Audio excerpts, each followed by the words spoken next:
आपने क्या कहा? मेरी कुछ समझ में नहीं आया वकील साहब। मैंने अब तक जो कहा वो आपकी समझ में बिल्कुल नहीं आया। तो साफ साफ बताता हूँ, राजकुमारी मोहिनी को राज परिवार से पूरी तरह से निष्कासित कर दिया गया है। आपके मालिक नीलकंठ राज जी का सुनैना नाम की महिला के साथ नाजायज रिश्ता था।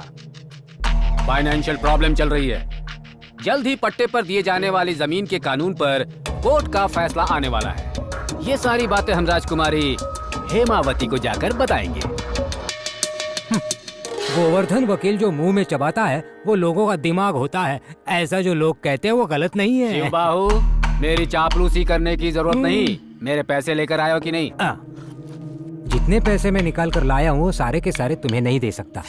मोहिनी की शादी है ना, तो उसके लिए भी कुछ पैसे बचा के रखने पड़ेंगे। और मोहिनी हेमावती की सगी बहन तो है नहीं, इसलिए उसकी शादी करके उसे महल से बाहर किया जा रहा है।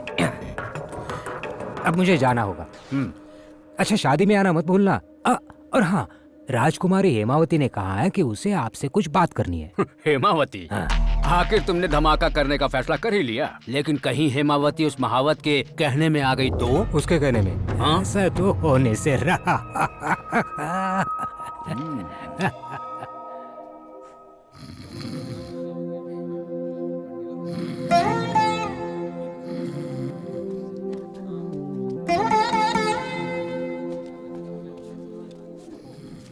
अरे, तुम जा रही हो? हाँ जानकी बुआ, जा रही हूँ। आप लोगों को मैं हमेशा याद करती रहूंगी। जब भी मिलने का मन होगा मैं खुद यहाँ आ जाया करूंगी। अब मैं चलती हूँ।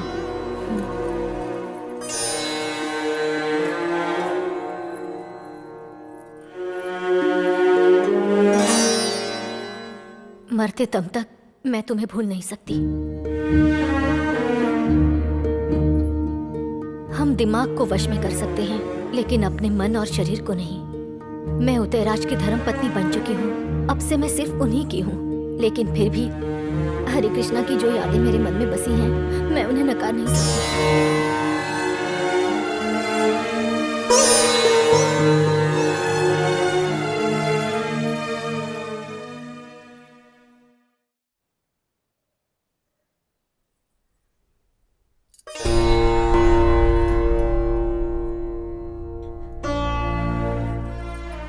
ये अब क्या कर रही हैं दीदी? तुम मेरी छोटी बहन हो, लेकिन जो कुछ तुमने मेरे लिए किया वो कोई नहीं कर सकता। मुझे नाग देवताओं का शाप है कि मुझे दाम्पत्य सुख नहीं मिलेगा। शायद तुम्हारी ही प्रार्थना से ये सब कुछ हुआ है। देखना, अब कुछ भी बुरा नहीं होगा। मानिकपुर की भद्रकाली माँ और नाग देवता तुम्हें सुख ही सुख देंगे। वैसे मैंने वकील गोवर्धन को बुला लिया है। बाबा ने मरने से पहले ही वसीयत बना ली थी और सारी जायदाद का बंटवारा भी कर दिया था। बाहू मामा को सब पता है। मैंने उनसे कहा है कि मोहिनी दीदी का नाम भी उसमें डलवा दीजिए। बाहू मामा? उन पर इतना विश्वास करना शायद ठीक नहीं होगा। बाहू मामा मुझे जो भी बताते हैं उसके अलावा बाहर की दुनिया के बारे में मुझे कुछ भी नहीं पता। मुझे उनकी बातों पर विश्वास करना ही होगा। अपना ख्याल रखना, मैं चलती हूँ। कैसे ख्याल रखूं? मेरे लिए सारे दरवाजे बंद हो चुके हैं। इस राजमहल में मैं पूरी तरह सुरक्षित हूँ, ऐसा मैंने मान लिया है। आप जहाँ पर भी रहो हमेशा खुश रहो, यही मेरी दिल से इच्छा है।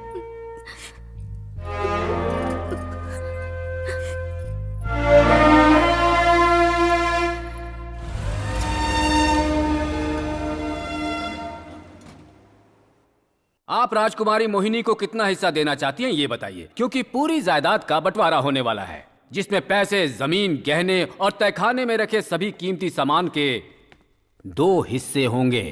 सही कहा ना शिव बाहू? वो मैं कैसे कुछ? हाँ, तुम्हारे मालिक तो गए, अब तो सच बता दो। जानता हूँ शिव बाहू ये बात नहीं बताएंगे क्योंकि वचनबद्ध हैं, लेकिन मैं आपको बताता हूँ, कथकली नृत्य और हाथी की सवारी के शौक के साथ साथ नीलकंठ राज जी को औरतों के साथ मजे करने का भी शौक था। जिस तरह उन्हें हाथी ने कुचल डाला, उसी तरह इस नाजायज रिश्ते ने भी कुचल डाला। इस रिश्ते से उन्हें एक बेटा भी हुआ, जो एक मंदबुद्धि बालक है। क्या ये सच है? इन्होंने जो कुछ भी कहा, क्या वो सच है बाहू मामा? अभी अभी मैंने जो सुना, क्या वो सच है? सच है। वो औरत चेलापुर राजघराने की राजकुमारी सुनैना है। नीलकंठ राज जी उससे सिर्फ इसलिए नहीं मिले कि वो राजकुमारी है, वो अति सुंदर है, चित्रकारी भी करती है और अच्छा नाचती भी है। इतनी सुंदर है कि लोग आज भी उसके दीवाने हैं। सच कहूँ तो ये औरत काम वासना की जीती जागती मूर्त है। एक बार अगर कोई मर्द इसके रूप के जाल में फंस गया तो उसका नाखून तक नहीं छोड़ती है। इस उम्र में भी वो औरत पटाखा दिखती है, पटाखा। एक बात और बता। बस कीजिए। हेमावती जी, मुझ पर गुस्सा करने से क्या होने वाला है? हमने कितनी ही बार मालिक को समझाया होगा कि कुछ ले देकर सुनैना से पीछा छुड़ा लीजिए, पर उन्होंने हमारी बात सुनी ही नहीं। आम पकने पर पेड़ काटा जा रहा है, ये देखकर राजकुमारी जी को गुस्सा आ रहा है। इसके अलावा मेरे बाबा के और कितने नाजायज संबंध थे? मेरे बाबा की चापलूसी करके उनसे कितने पैसे कमाए आपने? बेचारे मेरे बाबा। मैंने क्या किया वकील जी? ये राजकुमारी जी, शिव बाहु पे गुस्सा करके क्या फायदा होगा? नौकर का काम ही होता है मालिक का विश्वास जीतना, मशीन की तरह सिर झुकाकर हाँ कहना, और यही इन्होंने किया। बाबा के जाने के बाद सिर्फ आप दोनों ही थे जिन पर मैं विश्वास कर सकती थी, लेकिन आप दोनों लोगों ने मेरे साथ इस तरह विश्वासघात किया। क्यों किया ऐसा? मेरे बाबा ने आप लोगों को समझने में बहुत बड़ी भूल कर दी। वो आपको अपना समझते थे, पर आप तो आस्तीन की सांप हो। मैं समझ गई, उनकी दौलत हड़पने के लिए उन पर झूठे इल्जाम लगा रहे हो ना? तुम दोनों ने ये नाटक पूरी तैयारी के साथ खेला है, लेकिन जिंदगी कोई नाटक या खेल नहीं है। जब ईश्वर खेल खेलता है तो इसी शरीर में इंसान के जिंदा रहते कीड़े पड़ जाते हैं। उन्हें निकालने के लिए ना हाथ बचते हैं और ना ही चिल्लाने के लिए जुबान बचती है। मैं तुम्हें नहीं छोड़ूंगी। क्या जबरदस्त डायलॉग मारा है। आपके बाबा ने मजे किए तो दोष हमें मत दीजिए। वैसे भी सच्चाई यही है, नीलकंठ राज जी सुनैना से बेहद प्यार करते थे, है ना मैनेजर साहब शिव बाहु जी? है ना? देखा? अब बस बहुत हुआ। बाबा के खिलाफ एक शब्द भी नहीं सुनूंगी। तुम लोगों को एक दिन की मोहलत देती हूँ। सारे पेपर्स तैयार रखना, मुझे देखने हैं। वकील साहब, राजघराने की जायदाद, बाबा का सारा लेन देन, सब कुछ तैयार रखिए। और जिस बारे में मुझे पता नहीं है वो सब भी। मुझसे कुछ भी छिपाने की कोशिश मत कीजिएगा। माँ भद्रकाली ही अब मेरा सहारा है। मैं उनसे प्रार्थना करूंगी कि वही मुझे राह दिखाएं।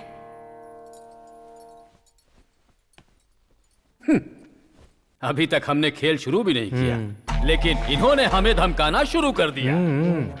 लेकिन जब मेरा जादू चलेगा ना, ता थई तिरकिट, ता थई तिरकिट, ऐसे गोल गोल नाच नाच कर चक्कर खाकर ये गिर जाएगी। सिर्फ गिरी नहीं जाएगी, पूरी तरह खत्म हो जाएगी।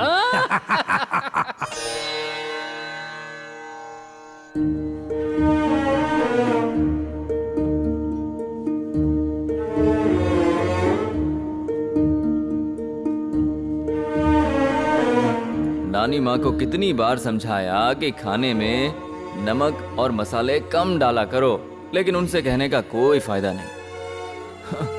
मोहिनी, तुम्हें यहाँ आए पूरे 6 दिन हो चुके हैं। क्या तुम यहाँ का खाना खाकर खुश हो? खुशी के पीछे भागने से खुशी नहीं मिलती, खुश रहना पड़ता है। ये बात सही कही। खुशी मिलती नहीं है, इंसान को खुश रहना पड़ता है ना?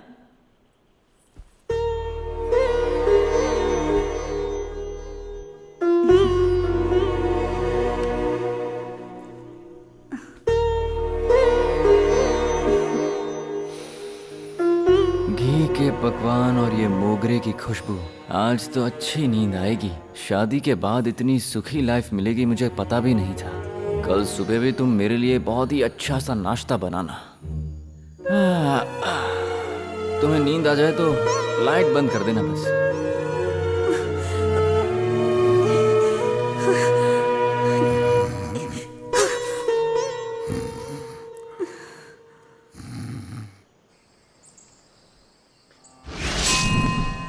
माँ भद्रकाली, जब मैं संकट में होती हूँ तब कोई आके मुझे हिम्मत बंधाता है, मुझे सांत्वना देता है।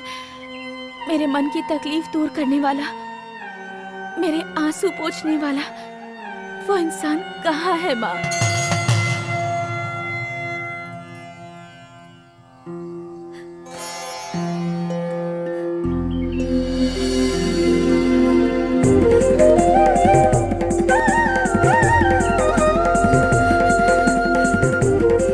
मैं अभी माँ से आपके लिए ही प्रार्थना कर रही थी। मोहिनी अपनी शादीशुदा जिंदगी से खुश तो है ना?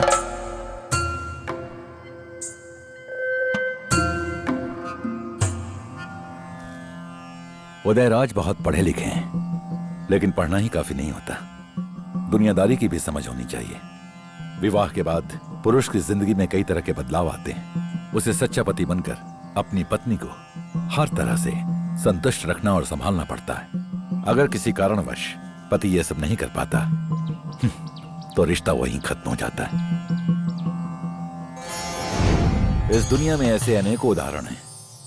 अगर किसी औरत को अपने पति से खुशी और संतुष्टि नहीं मिलती है तो वो गलत रास्ते पर चल पड़ती है। और इसी तरह कुछ पुरुष भी घर के बाहर सुख खोजते रहते हैं, पर उनका कोई उद्देश्य नहीं होता। उनकी आत्मा हमेशा भटकती रहती है।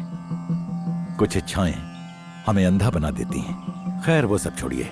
नियति चाहती थी कि मैं फिर यहाँ आऊं, तो मैं आ गया राजकुमारी जी। मैं कितने दिनों से आपका इंतजार कर रही थी। कहाँ थे आप?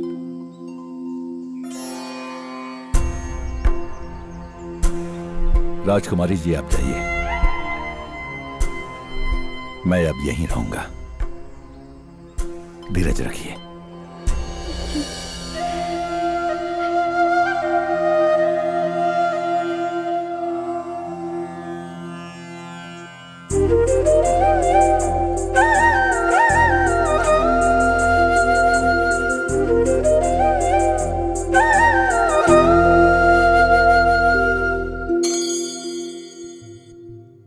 उस्ताद, उस्ताद,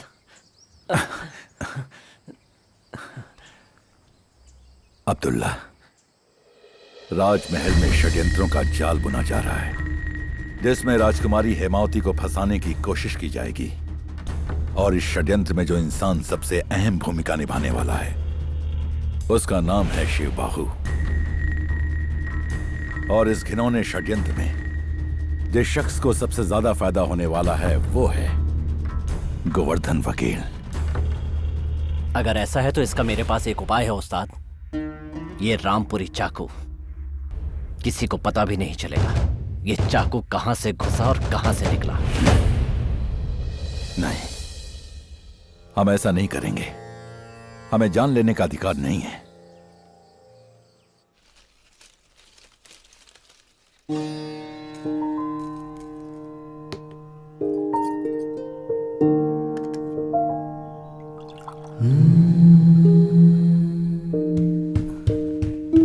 राजकुमारी जी, क्या बात है हरे कृष्णा? पिताजी ने कहा है कि रुद्र जी यहाँ नहीं रह सकते। ये मानिकपुर का राजमहल है। यहाँ कौन रह सकता है और कौन नहीं रह सकता, ये हेमावती तय करेगी। पर पिताजी का गुस्सा आपको तो पता ही है ना। अपने पिताजी से कहना जो करना है कर ले। राजकुमारी हेमावती हर मुश्किल का सामना कर सकती है। मुझे किसी की मदद की जरूरत नहीं है। ये राजमहल, पैसा, यहाँ का तहखाना, इन सब पर वो ताला लगा सकते हैं, लेकिन मेरे दिल की भावनाओं पर वो ताला नहीं लगा सकते। उन्हें ये अधिकार कभी नहीं मिल सकता। वो आपको धोखा दे रहे हैं। अच्छा होगा कि बेटा बाप का साथ ना दे। मैं आपको कभी धोखा नहीं दे सकता राजकुमारी जी। फिर भी आपको सावधान रहना चाहिए।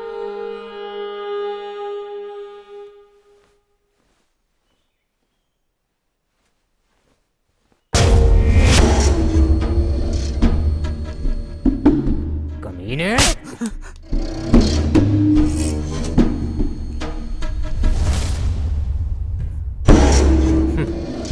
दोनों के छोटे छोटे टुकड़े करके कुत्तों के सामने फेंक दूंगा, किसी को पता भी नहीं चलेगा। पता चलेगा, सिर्फ मुझे पता चलेगा। वैसे मैं सोच ही रहा था, तुम्हारा यहाँ आना और अभिमन्यु को शांत करना कोई साधारण बात नहीं है।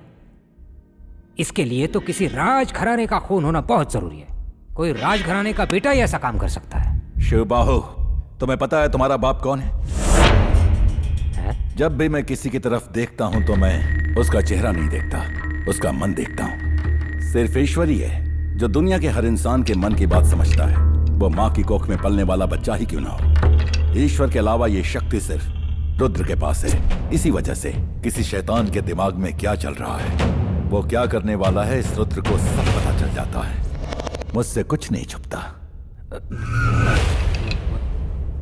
मुझे जरा होगा। ठहरो, तुम लोग यही साबित करना चाहते हो ना कि सुनैना का बेटा महाराज की नाजायज औलाद है? पर मुझे पता है कि यह सच नहीं है। सुनैना ने महाराज नीलकंठ राज को धोखा देकर उनसे एक कोरे कागज पर अंगूठा लगवा लिया और फिर तुमने झूठी वसीयत बनाकर पूरी जायदाद उस सुनैना के नाम करवा दी। पर मेरी बात ध्यान से सुनो, मैं तुम्हारी ये मक्कारी भरी चाल कामयाब नहीं होने दूंगा। और हाँ, तेरी इस करतूत की सजा भी तुझे जरूर मिलेगी। ये क्या बड़बड़ा रहे हो तुम? भगवान के लिए मुझे यहाँ से जाने तो मुझे यहाँ से। देख शिवबाहु, रुद्र के साथ खेल खेलने के लिए तुझे दोबारा जन्म लेना पड़ेगा। तेरे जैसा इंसान जब पैदा हुआ होगा तो तेरी माँ को भी पता नहीं रहा होगा कि उसने एक इंसान के रूप में एक शैतान को जन्म दिया है। जब तक मैं हूं तब तक तू तो क्या, तेरा बाप भी कुछ नहीं बिगाड़ सकता। एक शब्द भी और कहा तो देखना। वो तांत्रिक वीर भैरव, उसके काले जादू से और वशीकरण की ताकत से तुम मुझसे खेल नहीं सकते।